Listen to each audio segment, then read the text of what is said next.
আমি বিশেষভাবে ধন্যবাদ জানাতে চাই ন্যাশনাল ওলামা অ্যালায়েন্স, যাদের আয়োজনে আজকে শাপলা গণহত্যার বিচারের দাবিতে আজকের এই আলোচনা সভা এবং তথ্যচিত্র প্রদর্শনী, এবং যারা আজকের এই আয়োজনে অতিথি হিসেবে এসেছেন, বক্তব্য রাখছেন বা রাখবেন, তাদের প্রতি ধন্যবাদ এবং কৃতজ্ঞতা জানাচ্ছি। আসলে যে তথ্যচিত্রটি আমরা কিছুক্ষণ আগে দেখলাম, এটার পরে আমরা সবাই আসলে একটু আবেগ আক্রান্ত হয়ে গিয়েছি। আমার বক্তব্য আমি ঠিক সাজিয়ে এসেছিলাম অন্যভাবে, এখন সেটা একটু এলোমেলো হয়ে গিয়েছে। যখন এই ঘটনাটা ঘটে 2013 সালে, আমি তখন 10ম শ্রেণীর ছাত্র। যেহেতু আমি ঢাকা শহরেই বড় হয়েছি, আমি তখন স্কুলে পড়ি, এবং ঢাকা শহরে তখন একটি থমথমে রাত, সেই রাত 5ই মের রাত। আমরা বাসায় বসে টেলিভিশনে দেখতেছিলাম যে সেখানে সব লাইট নিভিয়ে দিয়েছে, আক্রমণ হবে, পুলিশ প্রস্তুতি নিচ্ছে। তবে হঠাৎ করে দেখলাম দিগন্ত টিভি বন্ধ হয়ে গেল, ইসলামিক টিভি বন্ধ হয়ে গেল, এবং সেই রাতে আমরা এরপর অনেক কিছু ভাষা শুনতে পারলাম, কিন্তু আমরা আসল তথ্য জানতে পারি নাই। কিন্তু শুনতে পেরেছি, পরবর্তীতে নিশ্চিত হয়েছি সেই রাতে কি মর্মান্তিক ঘটনা বাংলাদেশের ইতিহাসে ঘটে গিয়েছিল।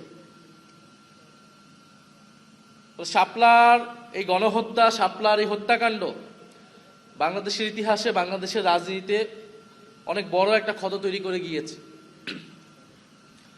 যদি শাপলা গণহত্যাকে সেই সময় আমরা ঠেকিয়ে দিতে পারতাম, সেই সময় যদি যারা এটার জন্য দায়ী, সরকার, রাষ্ট্রযন্ত্র এবং বিভিন্ন রাজনৈতিক এলিমেন্ট, তাদেরকে যদি বিচারের আওতায় আমরা আনতে পারতাম, তার বিরুদ্ধে যদি সামগ্রিকভাবে সমাজের এবং রাজনীতির সকল পক্ষ আমরা দাঁড়াতে পারতাম, তাহলে কিন্তু জুলাই গণহত্যা হতো না। শাপলা গণহত্যাকে কোনো না কোনোভাবে তো বৈধতা দেওয়া হয়েছে, তার প্রেক্ষাপট তৈরি করতে অনেকেই ভূমিকা রেখেছে। ফলে সেই সময় সরকারকে জবাবদিহিতা করতে পারা যায় নাই বলে সরকার জুলাইতে আরেকটা গণহত্যা করার সুযোগ পেয়েছে, সাহস পেয়েছিল। শাপলা হত্যাকাণ্ডের অনেকগুলা ডাইমেনশন আছে, অনেকগুলা মাত্রা আছে। তবে একটা কথা বলে রাখা ভালো, আজকে যে আমরা দাবি এখান থেকে উঠাচ্ছি যে 1 যুগ চলে গিয়েছে বিচারহীনতার, আমরা আজকে এসে জুলাই পরবর্তী বাংলাদেশে এসে আমরা এটা বিচারের দাবি জানাচ্ছি, এটা কিন্তু ন্যাশনাল ওলামা অ্যালায়েন্সের দাবি না, এটা এনসিপির দাবি, এটা বাংলাদেশের জনগণের দাবি।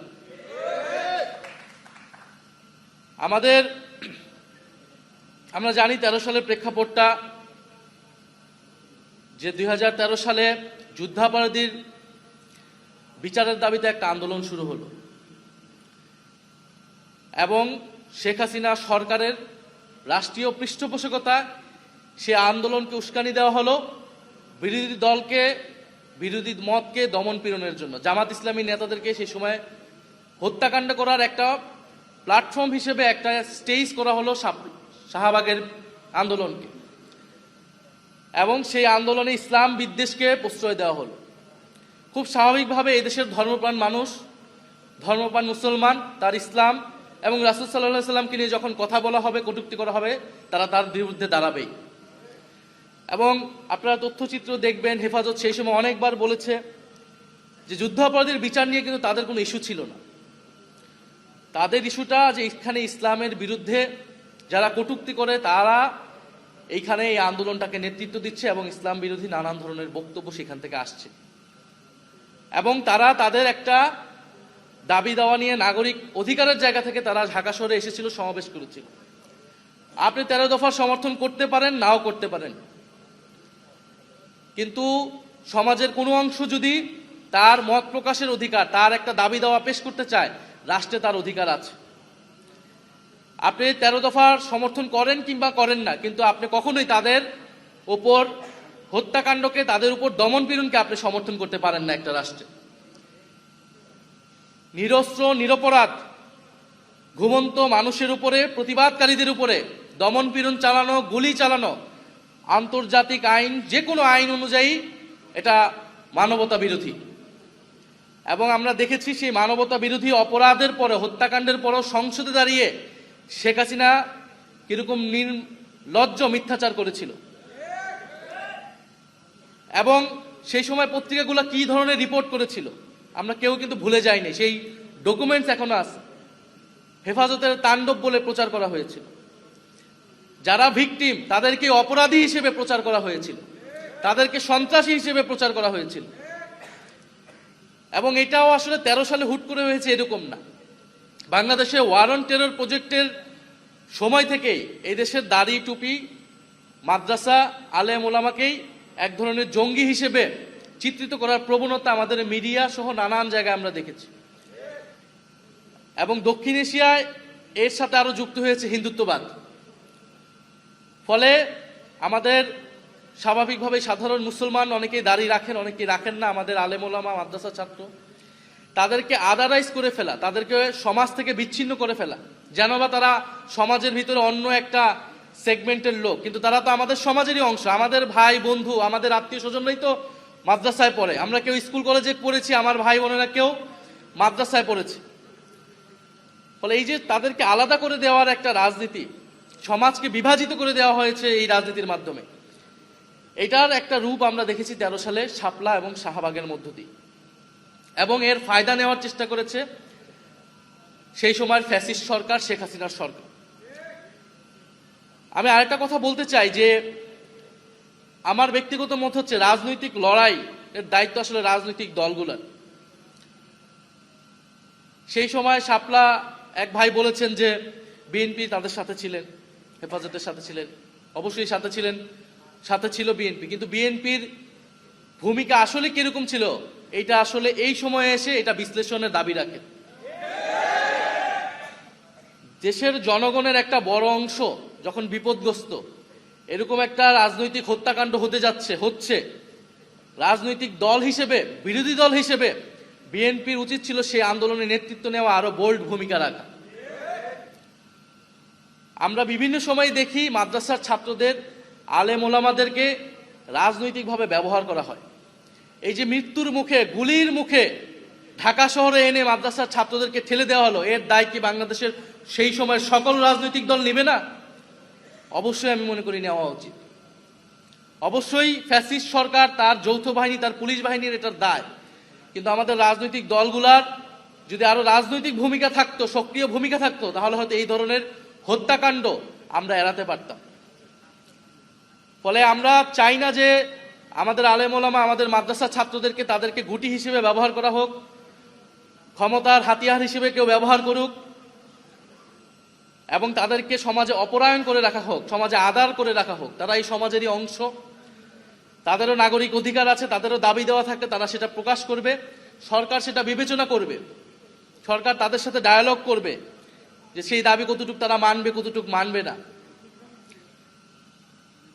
আমাদের মাদ্রাসার ছাত্র, আলেম ওলামা, তাদেরকে যে ভিন্নভাবে জঙ্গি হিসেবে চিত্রিত করা, এই প্রবণতা থেকে আমাদের সমাজ, আমাদের রাষ্ট্র, আমাদের শিক্ষিত সমাজ, রাজনৈতিক দল, আমাদের সবাইকেই বের হতে হবে। এবং আমি সংসদের শেষ বক্তব্য বলেছি, এই দেশের জঙ্গিবাদের উপাদান থাকতে পারে, জঙ্গি প্রবণতা যদি থাকে সেটাকে সঠিকভাবে চিহ্নিত করে সেটাকে আইনের ভিত্তিতে সমাধান করা উচিত। কিন্তু ঢালাওভাবে মাদ্রাসার ছাত্রদেরকে জঙ্গি হিসেবে চিত্রিত করা, দাড়ি টুপি থাকলে বিশ্ববিদ্যালয়ের ছাত্রদেরকে হলে শিবির বলে নির্যাতন করা, এইটা কিন্তু আমরা কোনোভাবেই আর অ্যালাউ করব না। এবং এই রাজনীতি শেখ হাসিনা সরকার করেছিল, এই রাজনীতি যাতে এই সরকার না করে আমরা সরকারের প্রতি সেই আহ্বান জানাচ্ছি। আজকের এই অনুষ্ঠানের জন্য, প্রোগ্রামের জন্য আমি ধন্যবাদ জানাই। এবং আমাদের আজকের এখান থেকে বক্তব্যটা খুবই সুস্পষ্ট যে এখানে একটা মানবতা বিরোধী অপরাধ হয়েছিল 2013 সালে, এবং আমরা এখনো দেখি বিভিন্নভাবে ইনিবিনে বলার চেষ্টা করা হয় বিভিন্ন জায়গা থেকে যে আসলে মানবতা বিরোধী হত্যাকাণ্ড হয়নি, তেমন কেউ আসলে মারা যায়নি। এবং সরকারের উচিত একটা সুস্পষ্ট একটা তদন্ত রিপোর্ট প্রকাশ করা যে আসলে কতজন হত্যাকাণ্ডের শিকার হয়েছিল, সেই পরিবারগুলোর এখন কি অবস্থা, তাদেরকে রাষ্ট্রীয় স্বীকৃতি দেওয়া, এবং ভবিষ্যতের জন্য আমাদের নতুন প্রজন্মকে সচেতন করতে হবে আমাদেরকে, যাতে এই ধরনের হত্যাকাণ্ড, এই ধরনের যে সমাজে বিভাজন হয়ে যাওয়া, সেটা যাতে আর না হয়। এবং আমাদের যে ধর্মপ্রাণ মুসলমান, আমাদের আলেম ওলামা, তাদেরকে স্বীকৃতি দিতে হবে। তাদের এই দেশের রাজনীতি, এই দেশের ইতিহাসে তাদের ব্যাপক ভূমিকা আছে।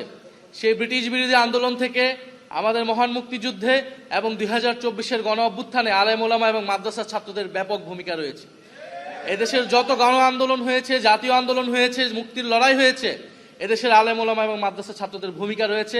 সেই ভূমিকাকে আমাদের জাতীয় ইতিহাসে যথাযথভাবে মূল্যায়ন করতে হবে, স্বীকৃতি দিতে হবে। আমরা জাতীয় নাগরিক পার্টি সেই স্বীকৃতি দেই, সেই লড়াইকে, সেই তাদের ইতিহাসকে আমরা ধারণ করি, আমরা আমাদের দেশের জাতীয় ইতিহাসেরই অংশ মনে করি। এবং আমরা মনে করি যে আমাদের জাতীয় পর্যায়েও আলেম ওলামাদের কথা বলা উচিত, ভূমিকা রাখা উচিত, তাদের মেইন স্ট্রিমে আসা উচিত, বিভিন্ন বিষয় নিয়ে কথা বলা উচিত, দেশ নিয়ে, রাষ্ট্র নিয়ে, সমাজ এবং নাগরিক অধিকার নিয়ে। এবং লেলিন ভাই বলেছেন যে বিচার বহির্ভূত হত্যাকাণ্ড, মানবতা বিরোধী হত্যাকাণ্ড, এটা সকল হত্যাকাণ্ডের বিরুদ্ধে আমাদেরকে এই অবস্থানটা জানাতে হবে, আমাদের কথা বলতে হবে। এবং আমরা অন্তর্বর্তী সরকারের সময় সেটা বলেছি, এবং এই সরকারের সময় আমরা বলছি যে সকল মানবতা বিরোধী বিচার বহির্ভূত হত্যাকাণ্ড যেটা হয়েছে, এবং বিগত সরকারের সময়ে, বিগত সরকার বলতে আওয়ামী ফ্যাসিস্ট সরকারের সময় যেই গণহত্যাগুলো হয়েছে, মানবতা বিরোধী হত্যাকাণ্ড হয়েছে, গুম হয়েছে, সব কিছুর বিচার করার দায়িত্ব বর্তমান সরকারের। আরেকটি বিষয় বন্ধুগণ, আমরা দেখছি যে আমাদের সীমান্তে আবারও হত্যাকাণ্ড হচ্ছে, এবং সীমান্তে আবারও নতুন করে কাঁটাতার দেওয়া হচ্ছে। তো সীমান্তে কাঁটাতার দিয়ে এবং সীমান্তে আমার দেশের জনগণকে হত্যা করে কেউ যদি বন্ধুত্বের কথা বলে, তার সাথে বন্ধুত্ব সম্ভব না। কাঁটাতার দিয়ে কারোর সাথে বন্ধুত্ব করা যায় না। এবং আমরা বিশ্বাস করি এই কাঁটাতার সেই দেশের জনগণই একদিন উপড়ে ফেলে বাংলাদেশের জনগণের সাথে বন্ধুত্ব করবে। এবং বাংলাদেশের সীমান্তকে রক্ষা করার দায়িত্ব এই সরকারের এবং এই দেশের জনগণের। যদি সরকার ব্যর্থ হয়, জনগণ সেই দায়িত্ব কিন্তু নিজ হাতে তুলে নেবে। এবং বাংলাদেশের সীমান্ত রক্ষা করার দায়িত্ব আমাদের। বাংলাদেশের আমাদের নদীর যে পানির ন্যায্য হিস্সা, সেটা আদায় করার দায়িত্ব আমাদের। সরকারের প্রতি আমাদের আহ্বান থাকবে, সরকার এই বিষয়গুলোতে দৃষ্টিপাত করবে। আমরা অন্য কোনো রাষ্ট্রের, সেটা যে কোনো রাষ্ট্র হোক, তার কোনো করদার্য হিসেবে বাংলাদেশকে দেখতে চাই না। বাংলাদেশের স্বাধীনতা, সার্বভৌমত্ব এবং জাতীয় মর্যাদা অক্ষুণ্ণ রাখবে, আমরা এরকম একটি দেশ প্রতিষ্ঠা করতে চাই। সেটার জন্যই জুলাই গণঅভ্যুত্থানে আমরা সকলেই অংশগ্রহণ করেছিলাম। ফলে আমরা স্পষ্টভাবেই এটা বলতে চাই যে বাংলাদেশের আমরা সীমান্তের ওপারে দেখছি নানা অস্থিরতা, সেখানকার মুসলমানদেরকে নির্যাতন করা হচ্ছে, দমন পীড়ন করা হচ্ছে।